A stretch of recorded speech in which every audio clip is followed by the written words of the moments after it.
Perkenalkan, nama saya Dimas Aditya Pratama Wardana, mahasiswa MBA MM UGM Yogyakarta. Pada hari ini, saya akan memaparkan hasil penelitian saya yang berjudul Strategi Pengembangan Pasar PT XYZ. Seperti yang diketahui, sumber daya alam merupakan salah satu faktor penting bagi perekonomian Indonesia. Salah satu sektor yang berperan dalam hal ini adalah sektor pertanian, di mana sektor ini mampu menyumbang sekitar 12,4% terhadap PDB Indonesia.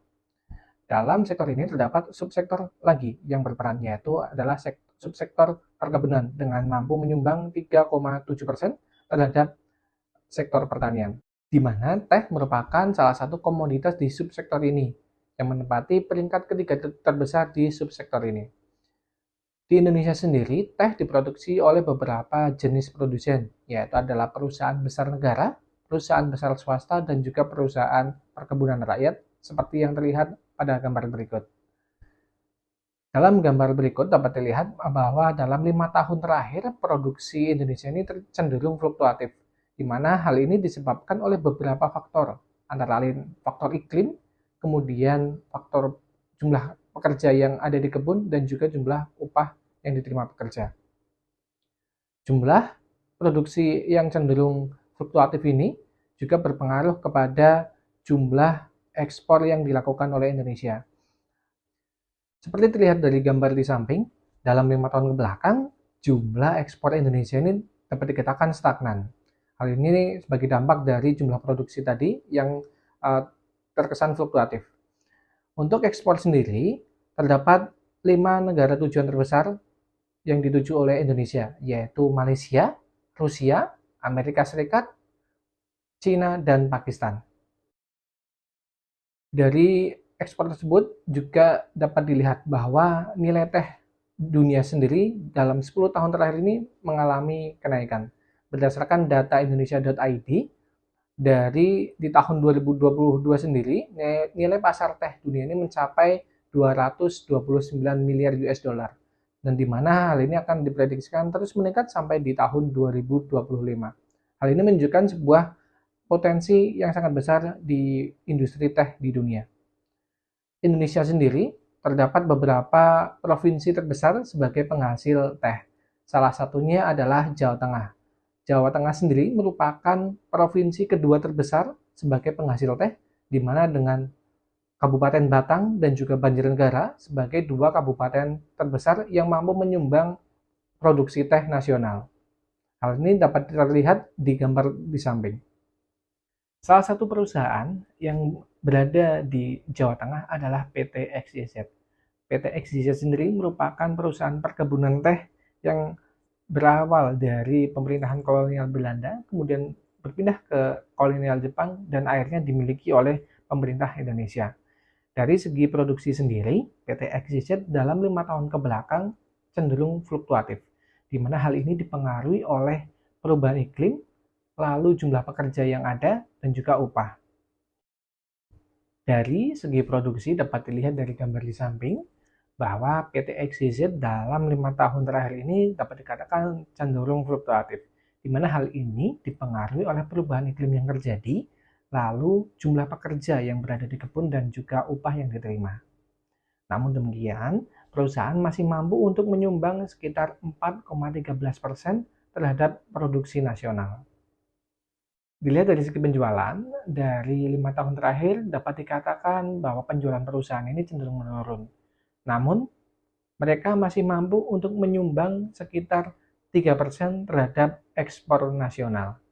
Untuk menghadapi situasi ini, perusahaan ingin melakukan strategi pengembangan pasar guna menangkap potensi yang ada.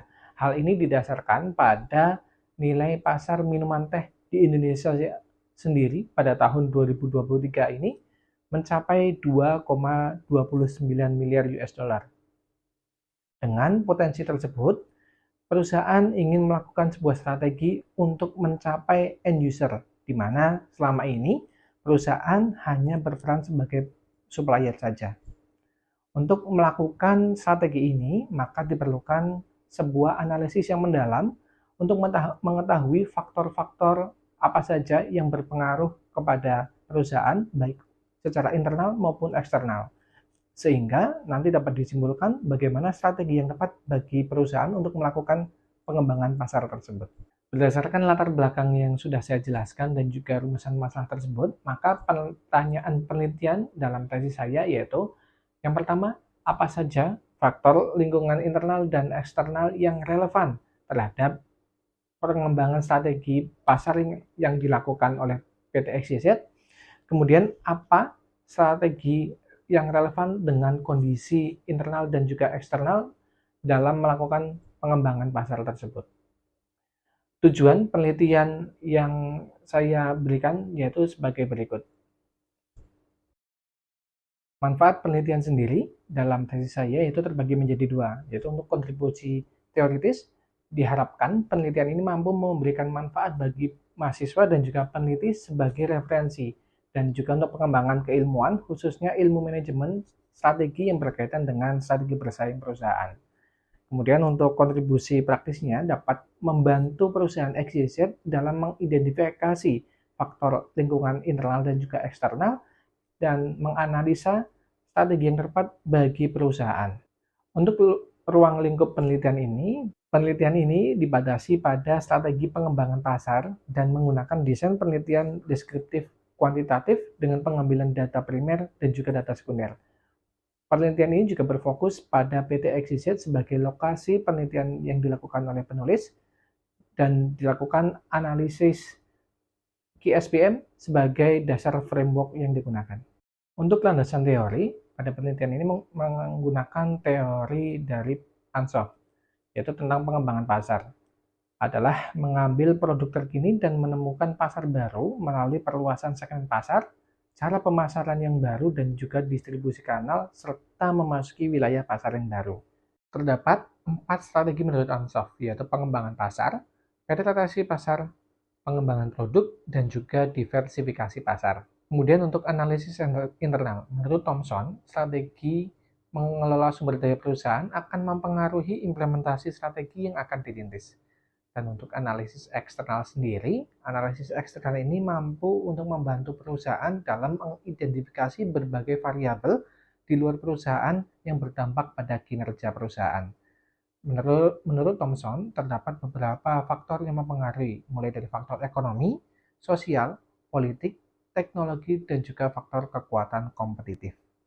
Dari matriks di samping, dapat terlihat bahwa dalam matriks internal eksternal atau dapat disebut dengan matriks portofolio, ini digunakan untuk melihat posisi perusahaan di mana perusahaan ini berada. Di mana dalam matriks ini terbagi menjadi 9 kuadran. Untuk kuadran 1, 2, dan 4 merupakan dalam fase grow and build. Kemudian kuadran 3, 5, dan 7 merupakan fase hold and maintain. Dan juga untuk yang terakhir adalah kuadran 6, 8, dan 9 merupakan fase harvest or divest. Selanjutnya adalah matrix QSPM atau Quantitative Strategic Planning Matrix, yang merupakan analytical teknik yang digunakan untuk memprioritaskan alternatif strategi yang ada untuk menentukan relative attractiveness terhadap pilihan strategi yang akan dijalankan.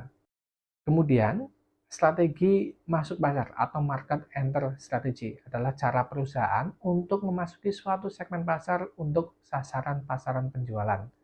Terdapat 4 komponen market entry strategy ini menurut Marcikowska, yaitu waktu masuk, platform, kemudian network effect, dan juga pricing. Untuk jenis strategi market masuk pasar sendiri terdapat beberapa jenis yang dapat dilakukan, yaitu melakukan dengan strategi aliansi, kemudian franchise, lisensi, merger dan akuisisi, serta internal developing. Dan berikut ini adalah rangka penelitian yang dilakukan dalam penelitian ini. Pertama dari strategi pengembangan pasar, kemudian turun menjadi analisis internal dan juga eksternal, kemudian dilakukan menggunakan metrik IFE dan EFE, kemudian mengerucut kepada matriks IE untuk mengetahui posisi perusahaan, dan terakhir menggunakan matriks QSPM. Kemudian kita masuk ke metode penelitian. Dalam penelitian ini digunakan desain penelitian deskriptif kuantitatif. Dengan pengambilan data ini terbagi menjadi dua, yaitu data primer yang diambil melalui wawancara dan juga kuesioner, serta data sekunder yang diambil melalui data yang diberikan perusahaan, kemudian data dari Badan Pusat Statistik, dan juga publikasi serta jurnal yang terkait. Instrumen penelitian yang digunakan yaitu menggunakan interview guideline sebagai acuan dalam melakukan in-depth interview. Dan juga untuk metode analisis datanya menggunakan analisis EFA, kemudian analisis EFA, matriks IE, dan juga metrik GSPM. Kemudian kita masuk ke analisis dan juga pembahasan. Dari faktor internal sendiri, yaitu dilihat dari faktor kekuatan dan juga kelemahan yang dimiliki oleh PT XYZ. Menggunakan analisis internal factors evaluation. Didapatkan 10 indikator utama yang dapat dilihat sebagai berikut. Dari hasil analisis yang dilakukan, terlihat bahwa faktor kekuatan yang paling berpengaruh adalah lahan perkebunan yang dimiliki sudah memenuhi standar Rainforest Alliance dengan nilai 0,650, di mana hal ini merupakan faktor kekuatan terbesar yang dimiliki oleh perusahaan untuk menghadapi pasar yang baru. Kemudian, faktor kelemahan yang paling berpengaruh menurut perusahaan yaitu kurangnya inovasi teknologi dengan nilai 0,188. Kemudian, untuk analisis faktor eksternal, yaitu untuk melihat peluang dan juga ancaman yang dimiliki atau yang akan dihadapi oleh perusahaan, di mana terdapat 10 faktor atau indikator utama yang terlihat seperti gambar di samping. Dari hasil analisis dapat dilihat bahwa faktor peluang yang paling berpengaruh adalah perluasan jaringan pemasaran dengan nilai 0,394. Kemudian, faktor ancaman yang paling berpengaruh bagi perusahaan yaitu faktor tentang perubahan iklim global dengan nilai 0,400. Dengan hasil internal factor evaluation sebesar 2,544 dan juga external factor evaluation dengan nilai 3,831, maka dapat dilihat dari matriks internal dan eksternal, posisi perusahaan berada di kuadran 2, yaitu pada fase grow and build, sehingga strategi pengembangan pasar merupakan strategi yang cocok dengan kondisi perusahaan pada saat ini. Kemudian analisis GSPM. Analisis kuantitatif strategic planning metric ini untuk menentukan strategi yang diambil, yaitu berdasarkan hasil wawancara dapat ditentukan bahwa strategi yang paling memungkinkan adalah strategi aliansi ataupun strategi internal development. Berdasarkan hasil analisis GSPM tersebut, dihasilkan bahwa dari 4 responden, 3 responden lebih memilih untuk melakukan strategi aliansi, dan 1 responden cenderung memilih strategi internal development sebagai strategi penunjang untuk melakukan pengembangan strategi pemasaran. Alternatif strategi yang diberikan merupakan hasil dari wawancara, yaitu dengan strategi aliansi dengan nilai 6,831 dan juga strategi internal development dengan nilai 6,425, sehingga strategi aliansi merupakan alternatif strategi yang paling memungkinkan bagi perusahaan.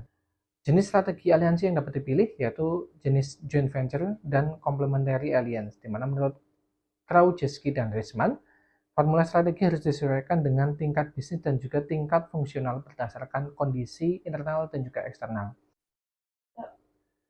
Berdasarkan proses serta analisis yang saya lakukan terhadap strategi pengembangan pasar PT XYZ, dapat diperoleh kesimpulan bahwa faktor internal yang mempengaruhi perusahaan adalah untuk faktor eksternal sendiri yang mempengaruhi perusahaan, yaitu adalah kemudian, strategi aliansi merupakan strategi yang sangat relevan dengan kondisi internal maupun eksternal perusahaan, didukung dengan strategi joint venture dan complementary alliance. Untuk implikasi teoritis sendiri, penelitian ini diharapkan dapat memberikan gambaran kepada perusahaan akan kondisi internal dan juga eksternal perusahaan sebelum melakukan pengembangan pasar. Kemudian untuk analisis secara implikasi praktis, analisis ini akan berguna bagi perusahaan untuk mampu merespon dengan baik kondisi internal juga eksternal, seperti banyak pendatang baru yang masuk ke dalam industri serta menghadapi perubahan pasar yang dinamis. Demikian paparan hasil penelitian strategi pengembangan pasar PT XYZ yang saya lakukan. Berikut ini merupakan keterbatasan penelitian dan juga saran penelitian.